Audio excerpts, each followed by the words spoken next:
Good evening. I want to thank all of you for taking your time out tonight to be with us here. I'm Chief George Pappas, and I'll be serving as your moderator for this event. Posting of the colors will be done by members of the VFW and the Glendale Heights Police Department.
Officers, attend, who? D10, present, harm.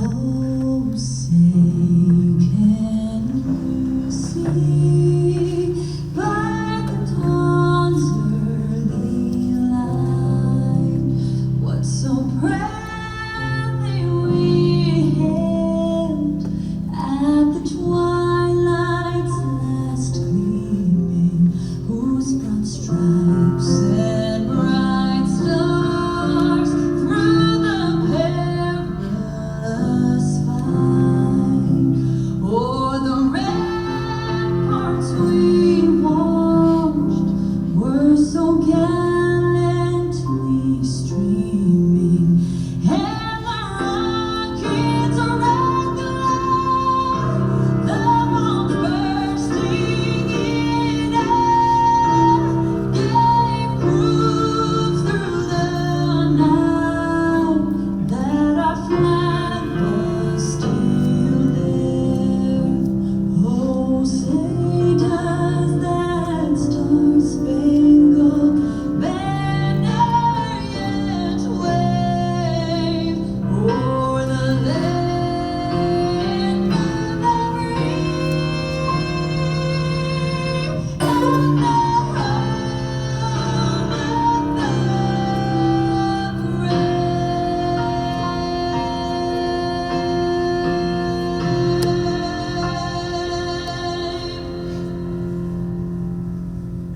Order, hunt. Parade, press.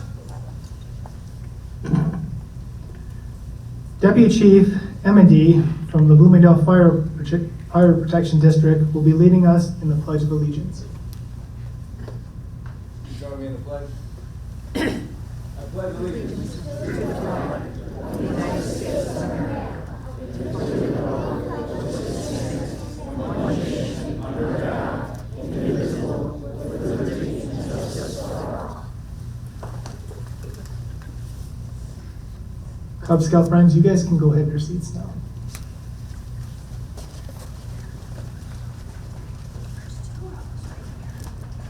We now welcome Police Chaplain Parsons to come forward for our invocation.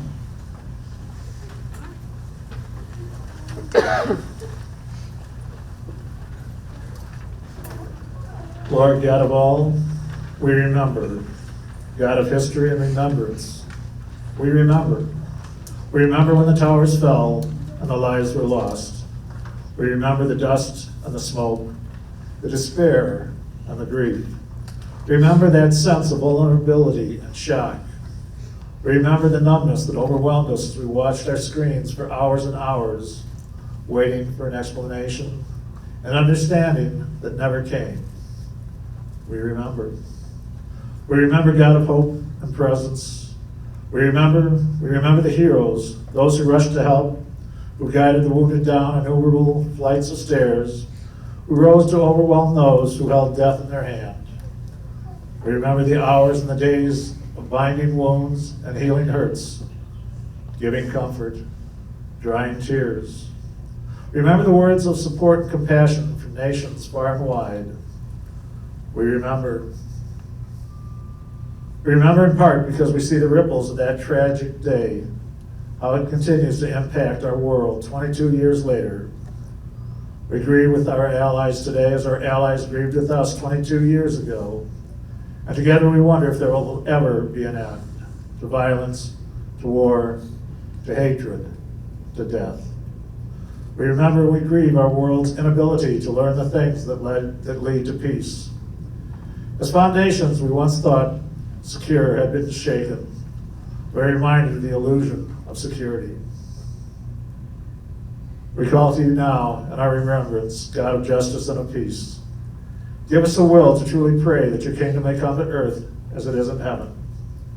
We remember and we come in hope, not in ourselves, but in you. Through all we endure, we come to thank you for your presence in all of our times of need. Just a brief word of Linda Jackson, who was a huge supporter of this memorial event. Please light your candles for the remainder of the vigil.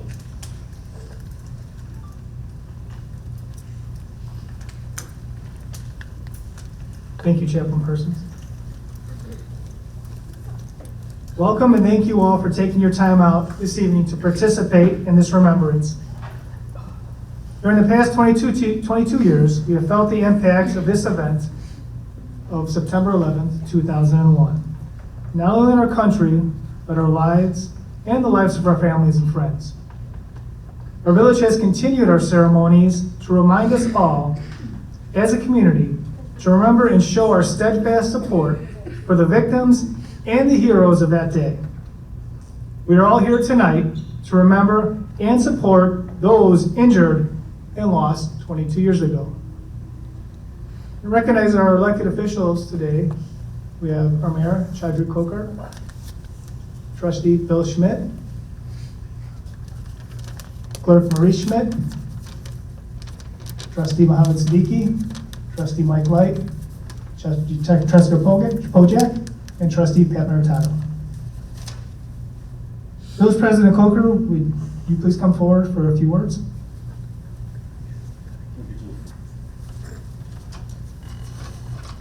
Thank you, Chief. Good evening, everyone. Thank you all for joining us tonight as we remember those who lost their lives 22 years ago. Today will always be known as a solemn day in our nation's history, as we remember the tragic events on September 11, 2001, losing close to 3,000 innocent lives. Today, myself, along with our village board, our first responder, police, fire, and others, stand up here to honor the memories of those who lost their lives, to reflect on the resilience of our nation, and to remind us of the importance of unity, community, and remembrance. The attacks on our democracy were intended to strike fear into the hearts of all Americans and divide us as a country. However, those acts made us stronger through hope and through unity. And we came together with unwavering resolve. We proved that our spirit was and is unbreakable, and our commitment to freedom and democracy can't be broken. The village of Glendale Heights may not have been impacted directly from those attacks, but we must continue to honor the memory of those who perished and those who continue to suffer from the aftermath. We must ensure that the memories of those we lost be passed down from generation to generation.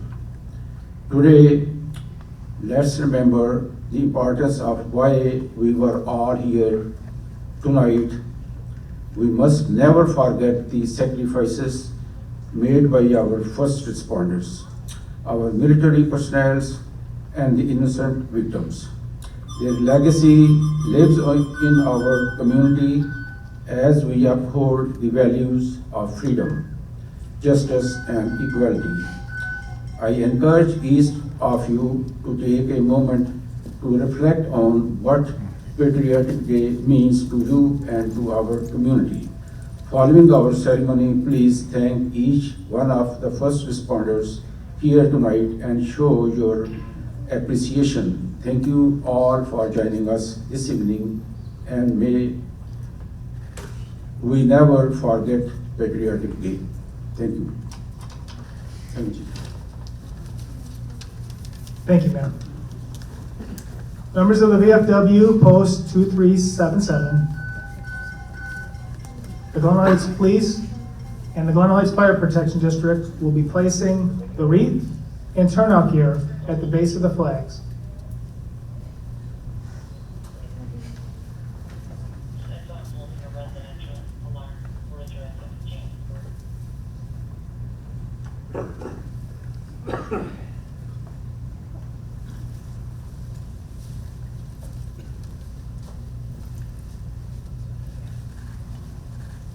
The placement of these items will honor all the civilians, fire personnel, and police officers who lost their lives on this tragic day.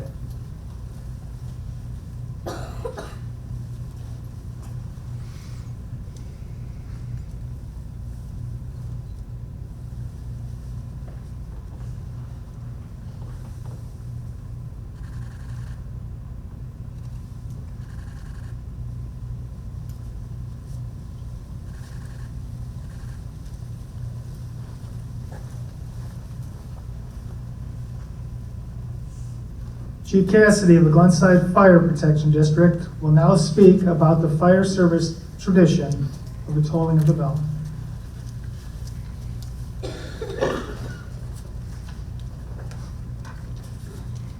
Thank you, Chief. The fire service of today is ever-changing, but is steeped in traditions that are over 200 years old. One such tradition is the sound of a bell. Traditionally, in the fire service, we use the ringing of the bell to signify our call to duty, to serve others in their time of need.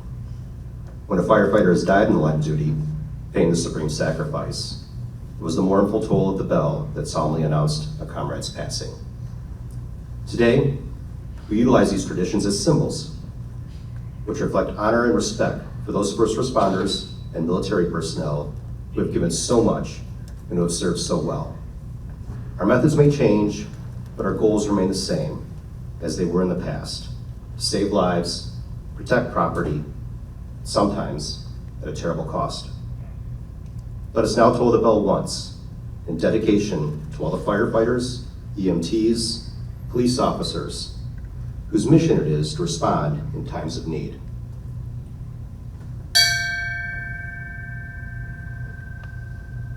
Let us now toll the bell once in dedication to all the military personnel, whose mission it is to respond in times of need both here and abroad.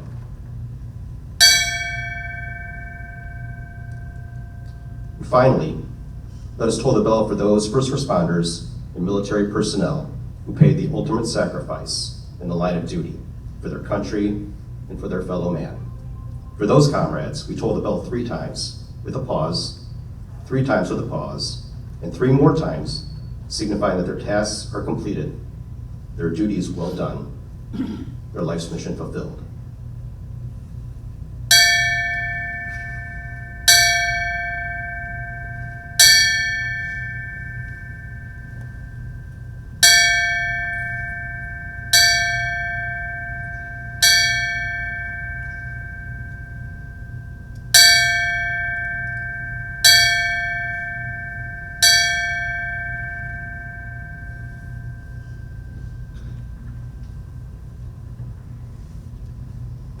like to thank you all for coming out tonight and sharing this memorial service with us. Last Wednesday, the FDNY, the Fire Department of New York City, added 43 new names to the World Trade Center Memorial Wall, bringing the number of firefighters who have lost their lives from ground zero related illnesses to 341, which nearly matches the number of firefighters who lost their lives on September 11th, 2001, when number 1 and number 2 Trade Center buildings collapsed. Tonight, I ask you not to only remember the thousands who lost their lives on September 11th, 2001, but also the thousands who have lost their lives since that day as a result of their exposure to the harmful debris and dust at ground zero. Those affected by the ground zero illnesses are not just limited to first responders, but also people who worked in recovery efforts in days, weeks, and months following attacks. People who worked as iron workers, heavy machine operators, and utility workers. All these people too deserve our thanks, our recognition, and our support. Because even after 22 years, the attacks of September 11, 2001 still have yet to claim its last victim. I ask that we remember them in all your thoughts and prayers tonight. Lastly, I'd be remiss if I didn't think of our late Mayor Linda Jackson, who we lost not even 2 weeks ago. I remember many years walking down these front steps with her and placing a memorial wreath at the flags, and how important it was to her that we all come together as a community on this day in unified patriotism to commemorate its significance. So in honor of Linda, I'm going to end my speech the same way she often ended hers at these memorials. And that's by saying we must work to be one village for all people. We are one nation under God, indivisible, with liberty and justice for all. Thank you. Let's never forget.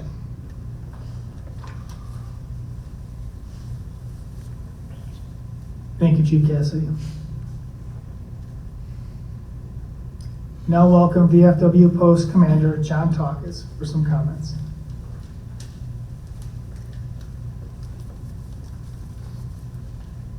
Thanks, Chief. Today marks the 22nd anniversary since Americans' lives changed forever in what is our generation's day of infamy. While I sometimes start my comments with something light or humorous, today is not that day. Instead, I will ask you to imagine the following. Imagine you are going on vacation to Raleigh, North Carolina. You must pack, prepare the car, take days off work, but then imagine that you must get a visa for every state you drive through to get to Raleigh. Then you must reach a checkpoint in every state at an exact time.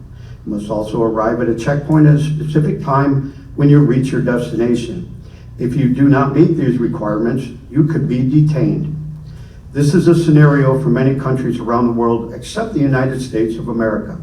It is because of a simple, enduring reality that our citizens experience daily: freedom. It is what our nation's patriots have defended every moment since the Declaration of Independence was signed on July 2nd, 1776. Protecting our freedom is the foundation of Patriot Day, which commemorates the first battles of the American Revolutionary War in 1775, the battles of Lexington and Concord. But on this day, 22 years ago, our country experienced an attack on our homeland, an attack on our freedom. What was once unfathomable became a reality. A plane crashed into One World Trade Center towers in New York. At first, people thought it was an accident. Then a second plane crashed into the other tower. Then a third plane crashed into the Pentagon in Washington, D.C. Finally, a fourth plane in Shanksville, Pennsylvania. I believe everyone here can remember exactly what they were doing during the attacks and our disbelief about how this could happen. We spent hours, days, weeks, months listening to reporters, watching news, monitoring radio events. As a combat veteran, I was in awe, watching the heroic actions of first responders that infamous day as they ran into harm's way with complete disregard for their safety. I also acknowledge those who lost their lives that day and the families, loved ones, and survivors of that tragic day for their sacrifice. They are all an inspiration to be honored for their courage and resilience. The men and women who stand up here with me today uphold the finest tradition of American patriotism. I'm proud to stand with each one of them. Our responsibility is to remember that many selfless acts that go unnoticed and unacknowledged by these patriots I want to take this opportunity to thank them for what they do each day to preserve our freedom. Thanks. Thanks, Chief. Thank you, Commander Dukakis.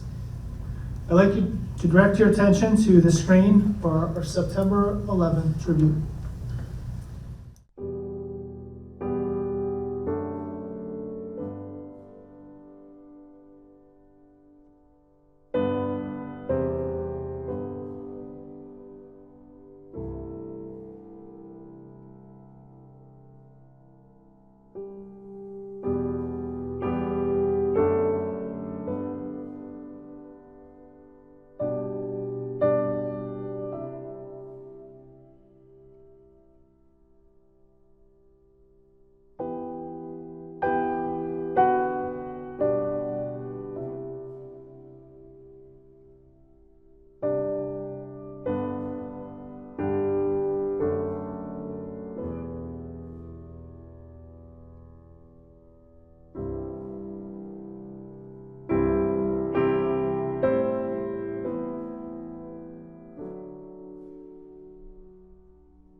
In previous years, we heard of the heroic acts of William Jimeno, the Port Authority officer who selflessly entered the World Trade Center to assist with rescue efforts, only to find himself trapped under 30 feet of debris when the North Towers collapsed.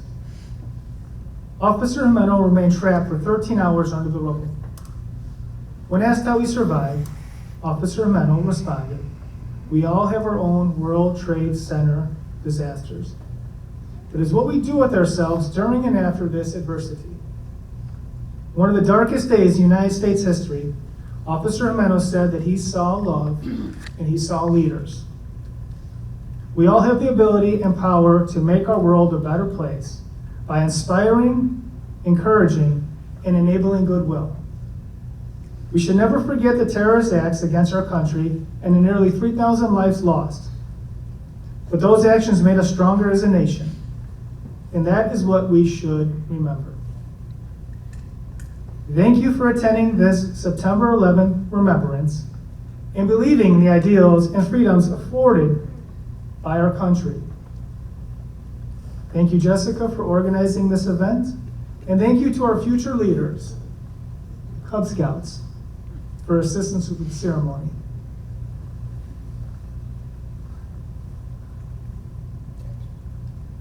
Detail, and breathes in, bugler, sound taps.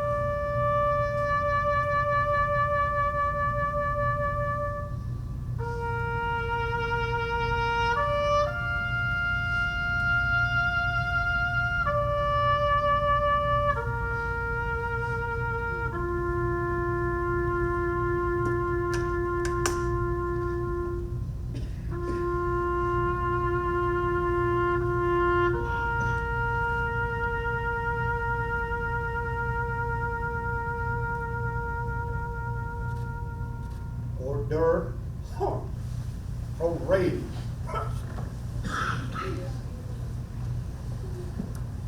Thank you once again for attending this event. I must also respect Ms. Linda Jackson for always remembering those who lost their lives on this tragic day. And good night.